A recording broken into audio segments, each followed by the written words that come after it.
And now for a word from our sponsor. Okay, sponsor, your word, please, right in here. Now the shipping forecast on behalf of the Maritime and Coast Guard Agency. It's Jeffrey's Flea Circus at Birmingham, and nothing's too difficult for the performers. Now over to the Giant Tool Company in Hampton Wick, where this new drug is being tested on the factory workers and their wives. BBC correspondent Winford Vaughan-Thomas and sound recorder Reg Pidsley boarded F for Freddy at Langer Airfield in Nottinghamshire at dusk on the 3rd of September 1943. It was a pivotal moment in the war. Throughout the summer in Russia, in southern Italy and in the Pacific, the Axis powers had suffered significant reverses. In the air, British and American bombers were launching terrible raids across Hitler's empire. Berlin was the capital of the Third Reich, official home of the Führer, and its defences were proportional to its status. The raid you're about to hear is one of the many that was very dangerous indeed. Typically, around 5% of the Lancasters would be lost in any one night. On the ground, too, the cost was appalling. Each raid was thought to destroy the homes of tens of thousands, with thousands of civilians being killed. Despite this suffering, Berliners did not rise up and topple the regime. As in Britain, civilian morale did not break. The failure of the raids to bring down the German government should not detract from the bravery and dedication of the young airmen whose voices you're about to hear. They flew unquestioningly, night after night across enemy airspace, a deadly zone of anti-aircraft fire and predatory fighters. Hear now, from the depths of the BBC archive, their voices preserved forever. Eternal spokesman for the greatest generation. The green light flashes on the control tower. That's the sign. It's our turn to go now. We're fourth to go, and the whole of our four engines are giving out a full-throated roar as we start to slowly gather speed down the mile-and-a-half long runway. Ahead of us, with the third aircraft already airborne, we can see the port and starboard lights shining like red and green stars in the dusk. We're racing to join it, gathering speed now all the way past the control tower. Just a little group of ground crews giving us away as we disappear now, moving rapidly all the time. I'm just looking up. We are still on the ground. It takes all this time to get off. But now, at long last, there we go. We're clear. We're airborne and on our way to join the stream of bombers making towards Berlin. Cutting, Skipper. Is it okay now? Yes, cutting. Right, okay, go ahead, Con. Hello, Bombardier. Will you give me crossing coast, please? Roger, Navigator. I'll let you know in a few seconds. Thank you. Hello, Navigator. Hello, Bombardier. We're crossing the coast now. Thank you. Bombs fused. Bombs fused. Hello, Navigator. Skipper here. Nav lights off. Thank you, Skipper. Hello, Skipper. Hello, Rear Gunner. There's a Lancaster passing on the starboard quarter. Starboard quarter. How far away is the Rear Gunner? He's about 500 yards. Okay, just watch him, will you? Okay. Hello, Navigator. Hello, Skipper. You might put down in your log that there are several contrails about, will you? About 500 feet above us, I should say. Righto, Skipper. That makes them about 19,500. Right? I should think so. 19,500, yes. The English coastline now lies right below us. We can see little of it. The darkness is closed in, and only the eye of faith can detect the difference between the sea and land. We know it's there. Our bombs have now been fused. From now on, they're alive and dangerous. We're crossing the coast in good company. Another Lancaster has been reported, moving just like a dark shape away over our broad starboard wing. There's no light at all now. All we can see is the white, faint parallel beam of a solitary searchlight. I wonder if the crew working it down below know how welcome a sight it is to us up here, leaving England. A new moon is just the last faint light we can see as I look back. Now, right before us, lies the darkness in Germany. Okay, chaps. We're at 8,000 feet now. Oxygen's on. Hello, Skipper. Bomb aimer here. Oxygen on. Okay. Okay, bomb aimer. Engineer here, Skipper. Oxygen okay. Okay, engineer. Navigator okay, Skipper. Okay, navigator. Wireless upper okay, skipper. Okay, wireless up. Mid upper okay, skipper. Okay, mid upper. Rear gunner okay, skipper. Okay, rear gunner. Thanks very much. Hello, skipper. Will you turn onto course 105 magnetic? 105 magnetic. Okay, navigator. Thank you. Turning on now. Now we're well out over the sea. We've seen nothing of the other Lancasters since we left the English coast. We've lost our moon, too, that new moon, and everybody here in F for Freddy is thankful to see that go. I'm standing forward at the pilot seat, and right forward of me, Bill, our 6-foot bomb aimer, is curled up in his compartment, surrounded by perspex glass. And it looks as if he might fall out of it at any moment, but he's well and truly fixed there. But right in front of me sits Scotty, our little flight engineer. He's just peeled off his coat because we're getting pretty warm forward here. He used to be a cinema operator in Glasgow, and I got a pretty affection for Scotty because he assured me that I'd be pretty safe in his hands. Ken, the pilot, sits by him, the green glow from his instrument panel just lighting up the outline of his face, and then behind me, hooded out with a blackout curtain, we've got a little oasis of light in our blacked-out bomber.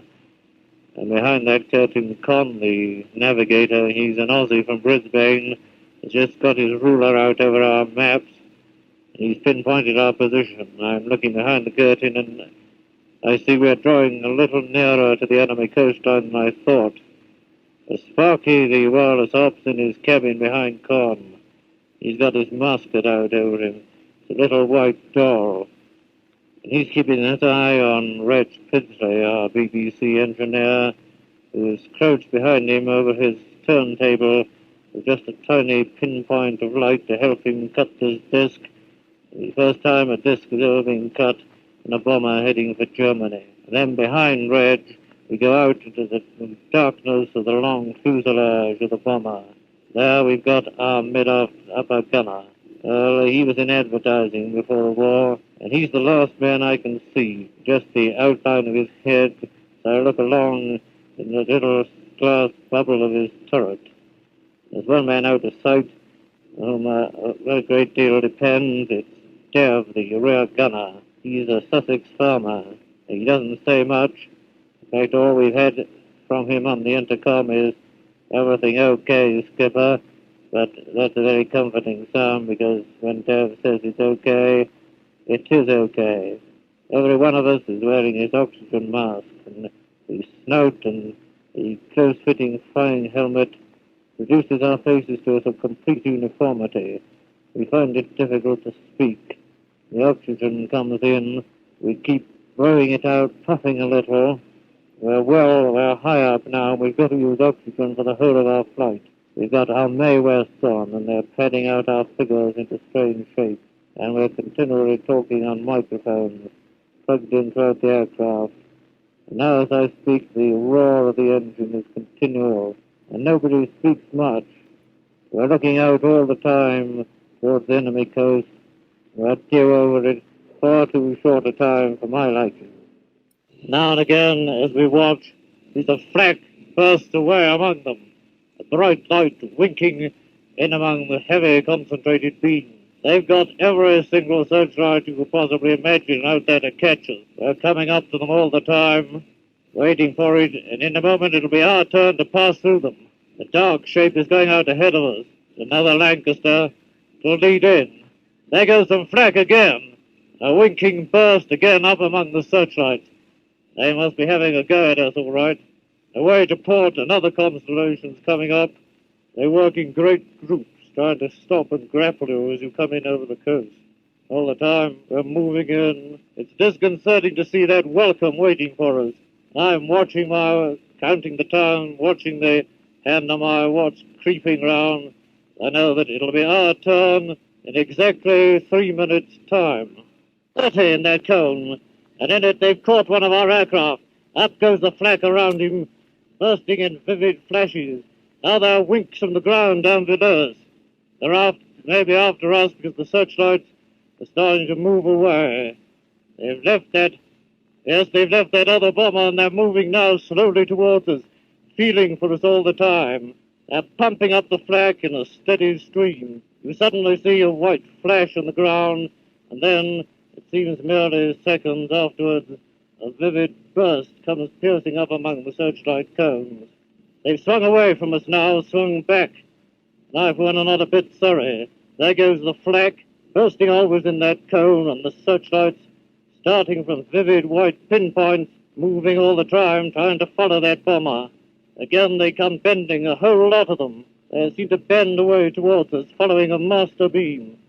But we're moving away to starboard, and it looks as if this time we've slipped through. There goes the second cone. We've suddenly grouped and clustered together. They're after another bomber away to port this time.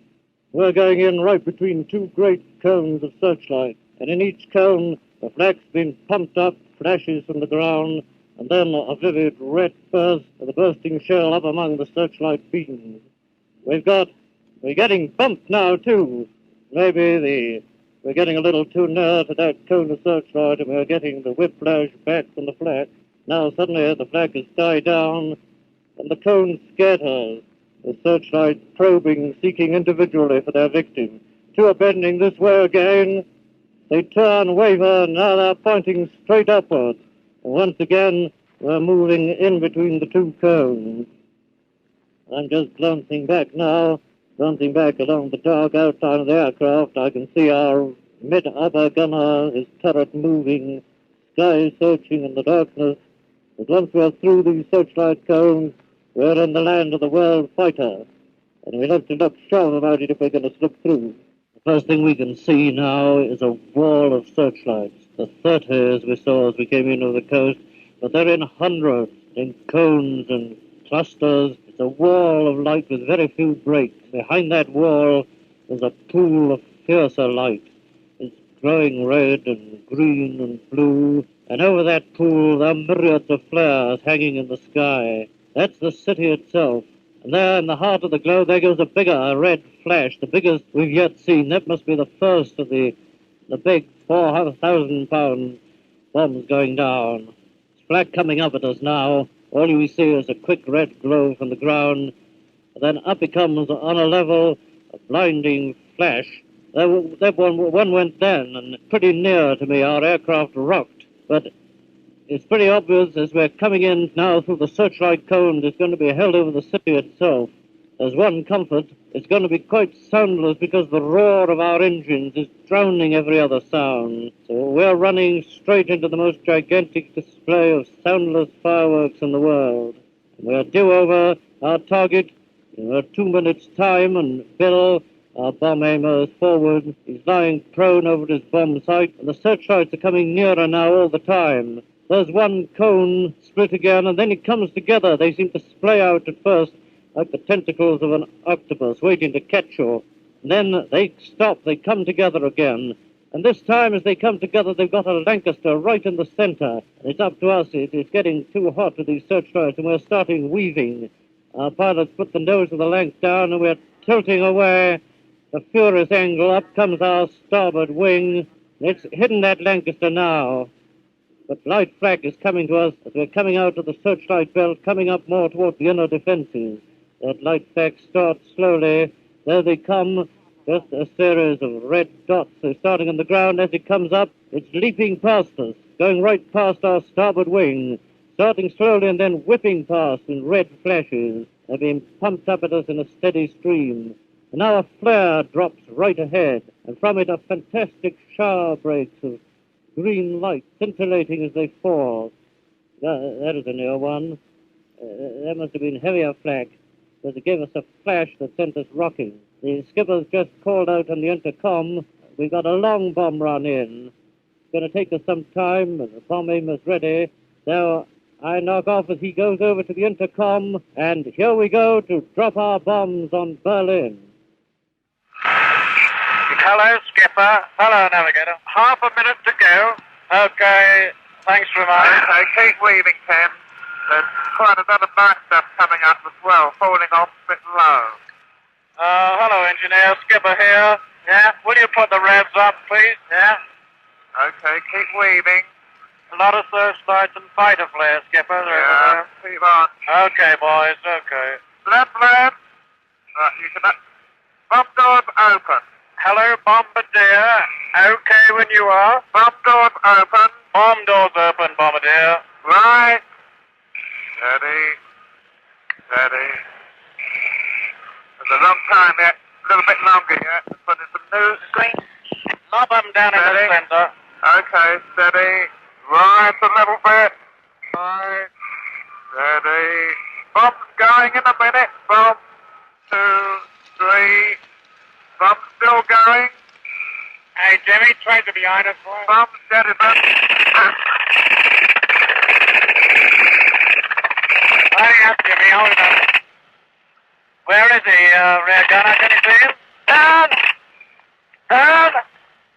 He's shot down. He's shot down. Did you shoot him down? Yeah, he's got him, boy. Right in the middle. Bloody good. Bloody good. Taken. Keep waving. There's some black coming at me. Okay, don't shout all at once. Alright. Photograph taken. Okay, photograph taken. Hello, Skipper. Will you turn on to 081? Right, 081, navigator. Don't all speak at once now. Keep quiet, it's okay. Okay, hello, mid-gunner. Did you recognize that fighter you shot on? No, I didn't recognize it, but it's definitely going down now. Good, Jimmy. I can see him, boy. Good show. I can see him now. Yeah, look at him burning. Doesn't he look lovely? Good show, lads. Now keep your eyes open. Okay, Ken. Might be 5 miles away, but it throws a great glare of flame all over the crowd. And the boys watching it, they make it a Junkers 88. And for that, I'm pretty pleased. It was slipped now between the crowds, falling all the time. It seems to take hours to go down. And all the time it's falling, we're in the glow. Now it's slipping down in between the clouds. A final glow and crash. It's gone out, and we're going on steadily towards Berlin. Got him! Now then, lads. By God, that looks a bloody good show, doesn't it? Yes, it's certainly good praying, I believe. Yes, the wizard show tonight. Could you just bank over to the left a minute, Ken, and just let them see it? I think you can see it. You get into the com. They're certainly putting some stuff up, Skipper. And they're putting a lot down as well. Hang on. Okay, Reg. Coloured faces going still up. Still cutting, Skipper. You're not cutting. Still cutting, Skipper. Still cutting, Skipper, Reg. Okay, Reg, thanks a lot. Keep your eyes open, mid-upper. Very good, Skipper. Okay, rear gunner. Okay. Good show, boys. Some clop's jettisoned his incendiaries over there. You see it? We've the starboard at this time, Skipper. Okay, Skipper, boy, I got him. All right, go out. Okay. By God, this is the best time I've ever seen, boy. Hey, hello. On your port quarter, there's a Langer, something weaving over there. Hey, just above us. Get over to port, Ken. It's a Lang, I believe. Yes, it's a Langer, sir. My God, it's a Lang. Oh, hello, mid-upper gunner. Hello. Watch that Lang that's just above us, will you? Yes, very good. He's diving away. He's going over to port. By the living Jimmy, she's a wizard, Frank. Look at the stuff going. David, what's been that? Oh, it's the best crank I've seen for a long time. They're still putting some tracer up, but there's not much coming besides that. No, not too much nattering, lads. What's happened, Skipper? Keep a good look. Hey, watch out. Keep a good look out of the Lancaster coming up right behind us. Yes, right behind. Lang, how far away is he? How far away is he? He's about 500 yards. Yeah. Okay. He's seen us, I think. Look at that fry. Oh, boy. What's up, Krang, eh? He seems to be turning across to our port now. Okay, Dev, I can see him. Thanks very much. Let me know when you get around on the course, Skip. I'm on course now, navigator. Thank you, Skip. 357. 357, that's correct. Well, I don't know. I should say there are about 300 or 400 searchlights here, easy. Yes. Hello, Skipper. Hello. Lancaster is passing below under your port wing. Okay, mid-upper, thanks very much. He's coming up now. Thank you very much. I can see him, okay. We've got exactly an hour to go to Berlin. We're well in now, right over the heart of Germany. Thank the Lord that clouds came to help us in. They're lying now below us like a level floor. And at the moment, we're moving over a patch of cloud that's lighter than the rest. And the skipper's just warned us on our intercom, there are searchlights below. They're trying to light us up against the crowd and make us an easy prey for the night fighter. They're about all right because only a moment ago we saw just a stream of red sparks away to the starboard. Must have been tracer from night fighters, and now there go the flares, 2 or 3 of them in a row. The night fighters are obviously trying to outline us again. There will be probably one now out to port as those flares have gone down to starboard and our mid-upper turret is swinging round onto them all the time. Now the flares have dropped down to be swallowed in the cloud. Just a red glow on the cloud. And we're in the darkness again with an hour to go to the big city. This is our last glimpse of Berlin as we look back. We're running out into cloud, for which every single person in this aircraft is delightfully thankful. But behind us, we're leaving a huge glow of red, winking, blazing, encircled by cone after cone of searchlights. Looking back at it now, you can still see the whole long red line, the searchlights still leaping up, probing in all directions for the last wave goes in. Red flares fall as we watch. And now over us, one of our another old Lancasters passes, just a black outline against the starlit sky above us. But we are seeking refuge in the clouds now below. There's no doubt about it as we go away. We've certainly got to the big city. Look, yes, they've got him. He's going down, and now we can see him too. He's going down all right. He's burning in a huge flare, and the searchlights get onto him. A cone of 20 swing onto him. We can see him falling now right into that central glow. But as he drops, the whole searchlight cone is swinging back, swinging onto us. The main searchlight is probing for us all the time. Its beam swings past us now. Our pilot's weaving. He's getting out of it. Down goes the nose of the Lancaster. We feel ourselves being flung around. The wings dip. We're swinging away. That main beam's getting further and further away. We're out of it. And once we're through that searchlight, as we whoa, I got a glimpse of that furious glowing carpet of light. That's all we can now see of Berlin. We're beating out of it home as fast as we can. At last, we're out of the searchlights. We've left the whole boiling cauldron behind us. And as soon as our run out was finished, we all here heaved a heartfelt sigh of relief. And now I'm looking back right over the giant tail fin, and that's our last sight of it. Just a great glow in the sky, and around that glow, a feathery spray of searchlights. And all that's 50 miles away. Now we have 600 miles to go for home. There it goes, our first sight of England. Just a little light from a beacon flashing up to us from the darkness below. And after the glare of light we left behind in Berlin, it seems small and frail. Nevertheless, everybody on board F for Freddy is mighty glad to see it. And as we get in now over the English coast, well, Con, our navigator, he's got out the goodies that we've not been able to tackle during the hectic hours over Germany.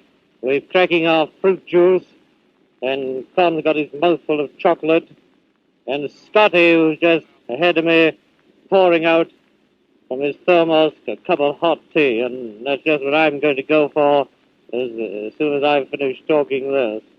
We've got our oxygen masks off, the sense of freedom throughout the whole of F for Freddy, and, well, as Ken, our skipper's just said over the intercom, boys, we won't be the first home, but we're damn glad to be home at all. Okay, Skipper, cutting. Okay, Reg, carry on. Hello, Bombardier. English coast should be coming up now. Will you tell me when we cross it, please? Okay, Navigator, I'll let you know when we cross it. I can see it coming up ahead now. Thank you. Nav lights on, Skipper. Okay, Navigator. Nav lights on. Come on, Navigator. I can just see it coming up now. We should be directly over it in a few minutes, a few seconds. Thank you. Okay.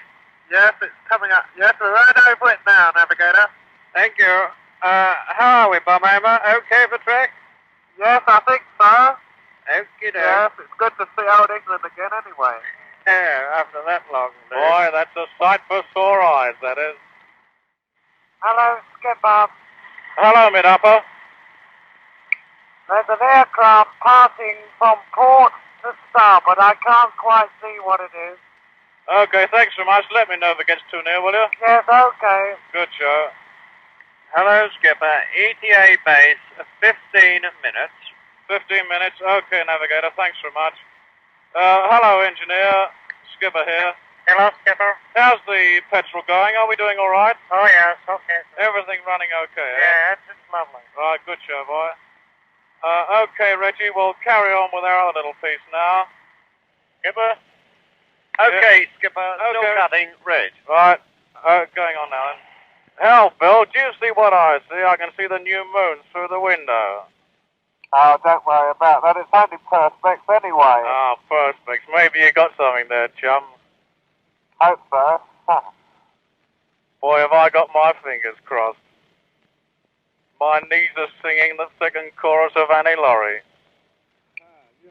You'll feel better in a few hours. About 4 or 5 hours time, don't worry. Big-o. Skipper Reg, can't our good friend the engineer give us a little bit of a song? Jock? What was that? Go on, give him a song, will you? Oh, no, I wouldn't like this on anybody. What about you got to go over the wall? Don't give me the wind, Jock. Go on, Jock, don't be so bloody bashful. Don't give me the wind, go on. You'll never live it down, Jock. It's not a case of being bashful. Come on, Jock. Oh, no. How about for the Popeye? And praise our Bonnie, where early falls the dew. And 'twas there that Annie Laurie gave me her promise true. Go on, you carry on now, Jock. Now, as Scotchman, and he won't carry on.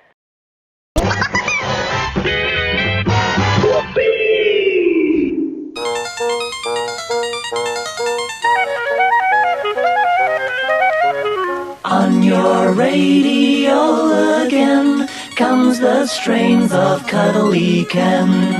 Hello there. Hello?